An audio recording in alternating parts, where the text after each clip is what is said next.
očekávajíc zjevení budoucí slávy. Život tvých svatých je znamením tvé přítomnosti mezi námi. Veď nás, abychom podle jejich příkladů směřovali ke svatosti. Prosíme tě, vyslíš nás.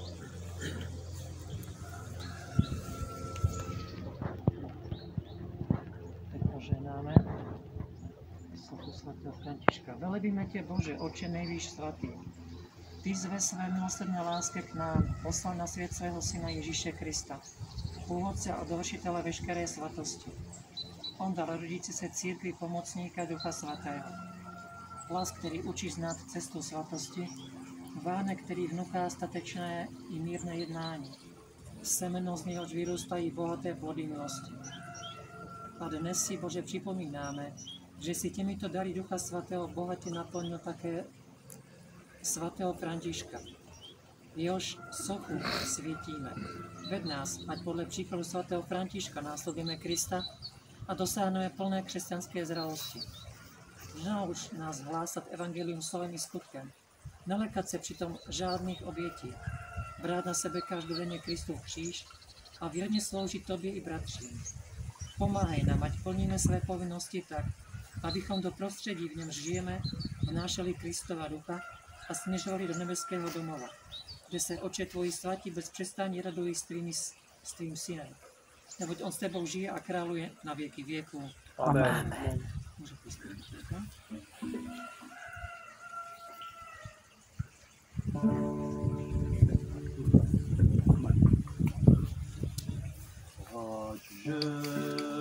Žehnátí Pán, ať chrání tě Pán, ať obrátí se k tobě a je ti milostný.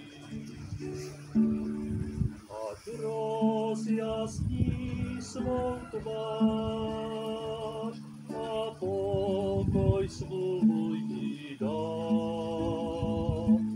Ať láskou svou a milostí tě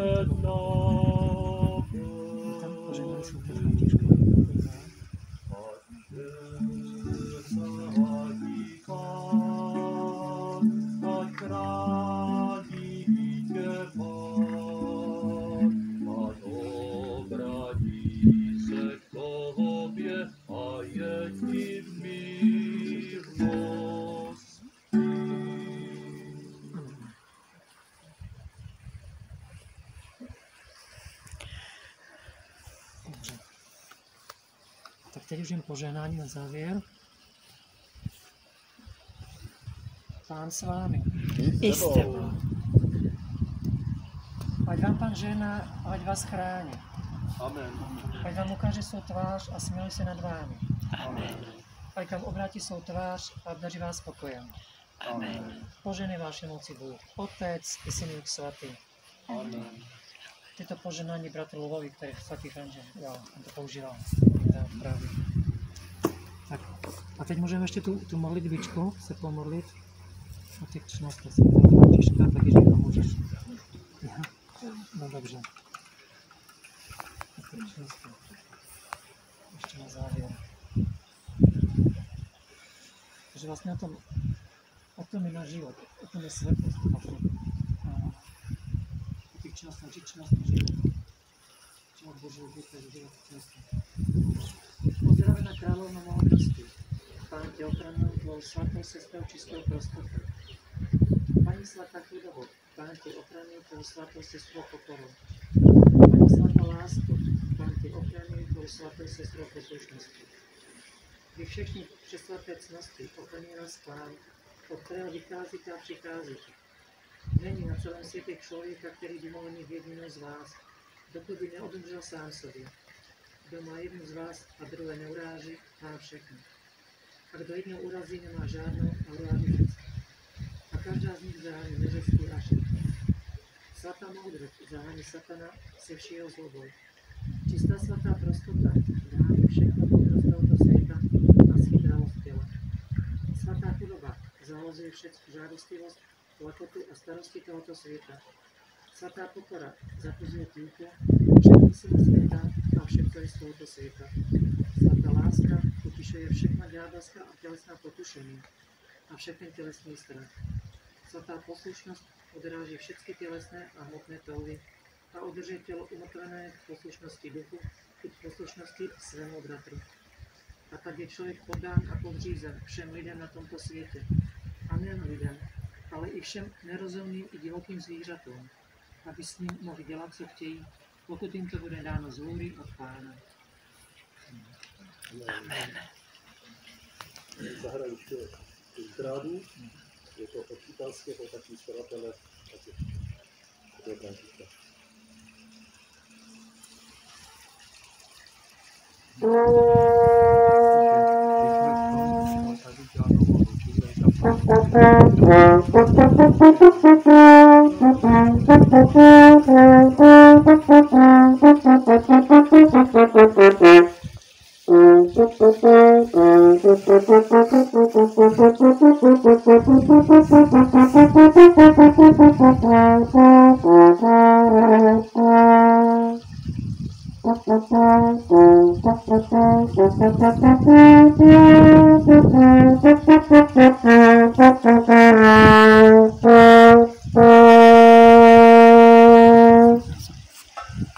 A ještě prosím vás, že jste tam poprosil se nás, že na ještě pár hodin, takže tam se jdeme ještě a tam ještě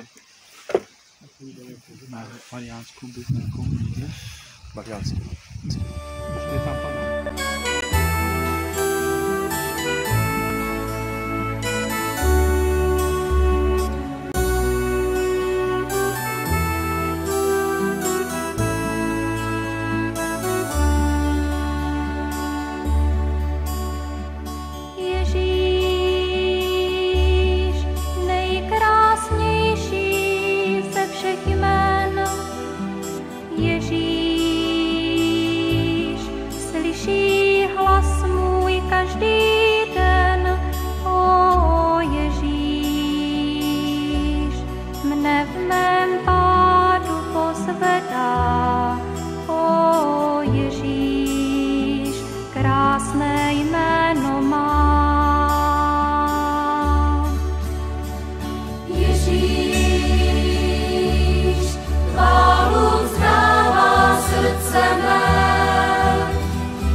Ježíš přines lásku na zem.